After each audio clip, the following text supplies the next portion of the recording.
నమస్తే, welcome to our channel. నేను సిరి. So ఈరోజు ఉదయం రామోజీ గారైతే కన్ను మూయడం జరిగింది. కాకపోతే ఏంటంటే తన అంత్యక్రియలు మాత్రం ఒకరోజు లేట్గా నిర్వహిస్తున్నట్టుగా మనకి వార్తలు వస్తున్నాయి. అసలు ఏమైంది అనేది మనకి వివరించడానికి మనతో పాటు ఉన్నారు ప్రముఖ సినీ క్రిటిక్ దాసరి విజ్ఞాన్ గారు. నమస్కారం అండి. నమస్తే. ఇప్పుడు చూసినట్టయితే ఉదయం 4:50 ఆ టైంలో అనుకుంటా ఈటీవీ సంస్థల అధినేత రామోజీరావు గారు అయితే కాలం చేయడం జరిగింది. కాకపోతే ఈరోజు కాలం చేస్తే తన అంత్యక్రియలకి ఒక రోజు లేట్ అవుతుంది, ఆలస్యం అవుతుంది అని చెప్పేసి వార్తలు వస్తున్నాయి. ఆయన ఇంకొకటి ఏంటంటే ఏదైతే తన అంత్యక్రియలు జరిగే ప్లేస్ని కూడా తన సమాధి ఏదైతే నిర్మించాలో ఆ ప్లేస్ని కూడా తను ముందే కట్టించుకొని మరీ ఉన్నారు. ఏంటి అసలు తనకి ముందే తెలిసిపోయిందా తను చనిపోతానని చెప్పేసి?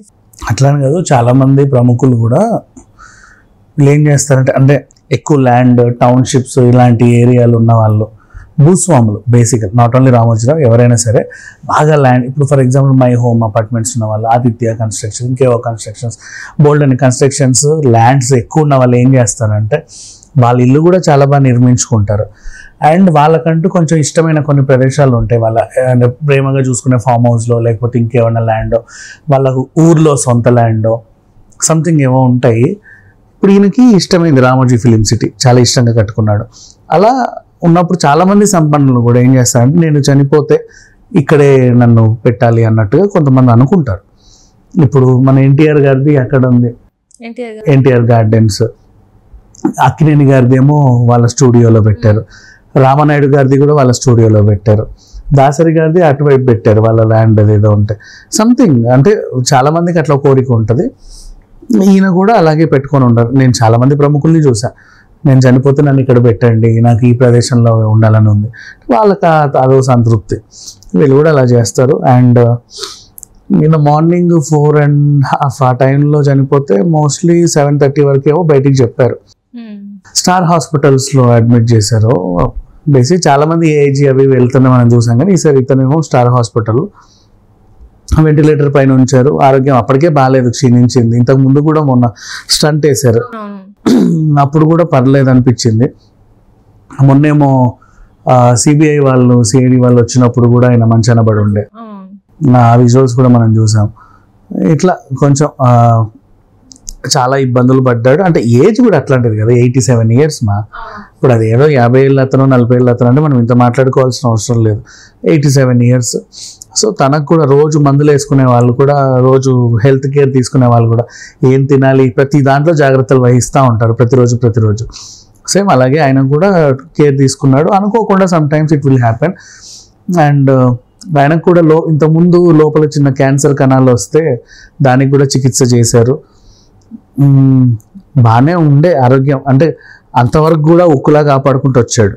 87 వరకు కూడా ఆయన వ్యవహారాలన్నీ కూడా ఆయన దగ్గరుండి చూసుకున్నాడు. ఇప్పటికీ చనిపోయేంత వరకు కూడా ఈనాడుకి ఆయనే చీఫ్ ఎడిటర్. ఈ రోజు వరకు అంటే నిన్న రాత్రి వరకు కూడా, నిన్నటి ఎడిషన్ వరకు కూడా, ప్రచురితమైన నిన్నటి ఎడిషన్ వరకు కూడా ఆయనే చీఫ్ ఎడిటర్. సో అన్ని కార్యకలాపాలు ఆయనవన్నీ దగ్గరుండి ఆయనే చూసుకునేవాడు.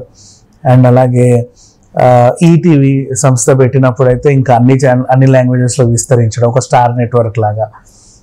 అండ్ అందరూ యాప్ ఉంది కాబట్టి ఈయన కూడా ఈటీవీ విన్ యాప్ పెట్టాడు. న్యూస్ పేపర్ రంగంలో ఇక దిగ్గజం. యాక్చువల్గా మీకు తెలీదు, ఫస్ట్ న్యూస్ పేపర్ ఇది స్టార్ట్ చేసింది వైజాగ్లో, ఇటు కాదు, అక్కడ వైజాగ్లో స్టార్ట్ చేసి తర్వాత హైదరాబాద్ ఎడిషన్ వచ్చింది. కానీ హైదరాబాద్లోనే మంచి ఆస్తులన్నీ పెట్టుకున్నాడు. ఇప్పుడు ఇక్కడ మన ఈనాడు కాంపౌండ్ కాంప్లెక్స్ కూడా బిల్డింగ్ మనకు తెలుసు, కళాంజలి బిల్డింగ్, అన్ని సొంత బిల్డింగ్లే మళ్ళీ. అంటే బేసిక్గా చాలామంది వ్యాపారస్తులు ఏం చేస్తారంటే ప్రాపర్టీ లీజ్కి తీసుకోవడమో లేకపోతే రెంట్కి తీసుకోవడమో చేస్తారు. ఈయన లాంటి వాళ్ళు ఏంటంటే సొంత బిల్డింగ్, అంటే అది ఒకసారి కొనేసామంటే ఇంకా మందే, ఇంకా లైఫ్ లాంగ్ ఆ ఆస్తి వాల్యూ పెరుగుతూ ఉంటుంది. తెలివైన వాళ్ళు కదా వీళ్ళు. అంటే ఎంతకాలం అని లీజుకి ఇస్తాను, నువ్వు లీజుకి ఇస్తానే ఉంటావు, వాడు ఆస్తి నీది కాదు, ఆ ల్యాండ్ నీది కాదు, కొనేసాడు ఎప్పటి నుంచో మంచి ప్రాపర్టీలు. అటువైపు కూడా శాంతి శిఖర కాంప్లెక్స్ సోమాజిగూడలో ఒకప్పుడు ఈటీవీ నెట్వర్క్ అంతా అక్కడే ఉండే. అండ్ మయూరి బేగంపేట మధ్యలో, ఇక్కడ సీఎం క్యాంప్ ఆఫీస్ ఉంటే 2 అడుగులు వేస్తే అక్కడ మయూరి ఇది ఉంటుంది. అండ్ ఇక రామోజీ ఫిలిం సిటీ గురించి ఎంత చెప్పినా తక్కువే. అటువైపే ఇంకా రమాదేవి స్కూల్స్, రమాదేవి వాళ్ళ వైఫ్ పేరు మీద ఉన్న స్కూల్స్. ఈనాడు జర్నలిజం స్కూల్ అంటే ఇప్పుడు మనకు తెలిసి ప్రతి జర్నలిస్ట్ మోస్ట్లీ ఒక జర్నలిస్ట్ అనేవాడు అక్కడ నుంచే వచ్చిన వాళ్ళు ఉన్నారు. అంటే స్ట్రిక్ట్నెస్ కానీ ఆ టీవీ ఆ హుందాతనం నేను ఒక జర్నలిస్ట్ని అని చెప్పుకునే ఆ గర్వం పడే టైప్ ఉంటారు కదా, అక్కడ నుంచే వస్తారు ఆల్మోస్ట్. అండ్ క్రమశిక్షణ ఎక్కువ, నీట్నెస్ చాలా ఎక్కువ. ఇంకా ఎప్పుడు ఏదో ఒకటి అంటే ప్రతి పరిసరాలన్నీ నీట్గా శుభ్రంగా ఉండాలి ఆయనకు పద్ధతిగా. అండ్ మార్గదర్శి ఎంప్లాయీస్ కానీ రామోజీ ఫిలిం సిటీ ఎంప్లాయీస్ కానీ వాళ్ళు కూడా ఒక గవర్నమెంట్ జాబ్ చేసినట్టుగానే ఉండేవాళ్ళు. వాళ్ళకి రిటైర్మెంట్లు ఉండేవి, వాళ్ళకు కూడా ఇవన్నీ పెన్షన్లు గిన్షన్లు ఇచ్చేవాళ్ళు. ఒక గవర్నమెంట్ సంస్థ ఎలా అయితే నడుపుతాడో ప్రైవేట్ సంస్థను కూడా ఆ రేంజ్లో నడిపేటువంటి దిగ్గజం అని చెప్పుకోవచ్చు. ఇంకా రామోజీరావు గురించి ఎన్ని చెప్పినా తక్కువే. అండ్ ఇకపోతే 87 సినిమాలు తీశాడు ఉషాకిరణ్ మూవీస్ బ్యానర్ పైన. అక్కడ ఇప్పుడు బయట ఎవడైనా సరే ఎంత పెద్ద ప్రొడ్యూసర్ అయినా సరే ఒక సినిమా చేయాలి అనుకుంటే కథ బాగానే ఉందా, హిట్ అవుతుందా లేదా, కమర్షియల్ వాల్యూస్ ఉన్నాయా లేవా అని చూస్తారు. ఉషాకిరణ్ మూవీస్కి కమర్షియల్ వాల్యూస్ ఇవన్నీ అవసరంలా, కథలో మానవత విలువలు ఎంత ఉన్నాయి ఇవే చూసేవారు. అందుకే వాళ్ళ సినిమాలన్నీ కూడా ఒక స్పెషల్. అండ్ నెక్స్ట్ మయూరి విడుదల ద్వారా కూడా కొన్ని సినిమాలు డిస్ట్రిబ్యూషన్ చేశారు. ఆ విడుదలయ్యే సినిమాలు కూడా లైక్ 16s కొన్ని సినిమాలు రోజా పూలు అవి చేసేవాళ్ళు కదా, ఆ సినిమాలు కూడా కొన్ని పద్ధతులు పాటలు ఉంటేనే వీళ్ళు కొనేవాళ్ళు. కథ ఓకే అవ్వాలంటే అక్కడ చాలా తర్జన 10 మంది ఓకే చేయాలి, అప్పుడు ముందుకు వెళ్ళేవాళ్ళు. ఒక టీవీ సీరియల్ అయినా అంతే, చిన్న టెలిఫిలిం అయినా అంతే, ఒక డాక్యుమెంటరీ అయినా అంతే. ఇంకా ఈనాడు ఈటీవీ గురించి, ఈటీవీ స్థాపించిన తొలినాళ్ళలో ఫస్ట్ మనకు దూరదర్శనే ఉండే, ఆ తర్వాత ఈటీవీ ఎప్పుడైతే వచ్చిందో అందరూ దానికి బాగా అలవాటు పడ్డారు. అప్పట్లో జెమిని ఇలా ఉండేది, 2 పైపులు పట్టుకొని 2 బొమ్మలు పెట్టుకొని ఉండేది. ఆ టైంలో బాగా ఒక రేంజ్లో చేశారనే చెప్పుకోవచ్చు. మళ్ళీ స్టార్టింగ్ నుంచి ఈటీవీలో ఉన్నటువంటి కార్యక్రమాలు కూడా వాళ్ళ అబ్బాయి దగ్గరుండి చూసుకునేవాడు. అవి కూడా జనాలకి ఎడ్యుకేట్ చేసేలానే ఉండేవి. టీవీ సీరియల్స్ కానీ లేకపోతే అంటే ఇప్పుడు మామూలుగా సీరియల్స్ ఏంటంటే ఎక్కువ హింస అవి ఇవన్నీ ఉంటాయి, కుళ్ళు పోతున్నాయి, ఇవన్నీ కూడా ఈటీవీ దాంట్లో ఉండేవి కాదు. డైలాగులు కూడా చాలా నీట్గా ఉండేవి, అన్నీ నీట్గా ఉండేవి. అంటే ఒక పర్ఫెక్షన్ అనే పదానికి నువ్వు డిక్షనరీ మీనింగ్ ఎతికితే రామోజీరావు వాళ్ళ సంస్థలని చెప్పుకోవచ్చు. అంత నీట్గా మెయింటైన్ చేసుకుంటూ వచ్చాడు. అంటే మనిషి లేడు అని మనం ఇలా మాట్లాడుకోవడం కాదు, ముందు నుంచే రామోజీరావు గారు అంటే అందరికీ ఒక గౌరవం ఉండేది. మీకు ఇంకా చెప్పాలంటే మొన్న మార్గదర్శిలో మార్గదర్శి అవకతవకలు అన్నారు, అవునా? ప్రతిపక్ష వాళ్ళు కానీ ఉండవల్లి వాళ్ళు కానీ వీళ్ళు ఎవరెవడెవడో అన్నాడు, కానీ మార్గదర్శి ఖాతాదారుడు ఒక్కడన్నా బయటికి వచ్చి మాకు ఇలా అన్యాయం జరిగిందని అన్నాడా? ఎవ్వరూ చెప్పాల. అంటే జనాలకి ఆయన అంటే అంత నమ్మకం బేసికలీ రామోజీరావు గారు అంటే. అండ్ ఎక్కడన్నా విపత్తులు జరిగితే ఈనాడు రిలీఫ్ ఫండ్ ఏదైతే ఉంటుందో ఈయన ప్రకటిస్తే దానికి చాలామంది విరాళాలు దానికే ఇచ్చేవాళ్ళు, ఎందుకంటే నమ్మకం. ఇక 9 గంటల ఈటీవీ న్యూస్ గురించి ప్రత్యేకంగా చెప్పాల్సిన అవసరం లేదు. ఎన్ని న్యూస్ ఛానల్స్ వచ్చినా ఇంకా ఫ్యూచర్లో ఏమైనా సరే ఆ 9 గంటలకు ఈటీవీ వార్తలు చూస్తేనే అంటే ముఖ్యాంశాలు, రోజు ఏం జరిగింది, దాంతో పాటుగానే వాతావరణ విశేషాలు, bulletin, special bullion market, Sensex, ఆ రోజు బంగారం ధరలు అన్నీ A to Z అలా కవర్ అయిపోయేవి. సో అది చూస్తే వాళ్ళకి ఏంటంటే ఆ రోజు గడిచిన తృప్తి ఉండేది. ఆ రకంగా చేస్తే నెక్స్ట్ డే మళ్ళీ news paper as usual. And ఇంకా ఈనాడు న్యూస్ పేపర్ గురించి మళ్ళీ మాట్లాడుకుంటే సినిమాకి అంటే ఒక సపరేట్ కాలమ్ క్రియేట్ చేసిందే రామోజీరావు సినిమా మీద ఇష్టంతో. తర్వాత మిగతా పేపర్లన్నీ దాన్ని అనుసరించాయి. సో ఇది ఇంకా రామోజీరావు గారి గురించి నీకు అది పెద్ద పుస్తకం, ఇంత పెద్ద పుస్తకం.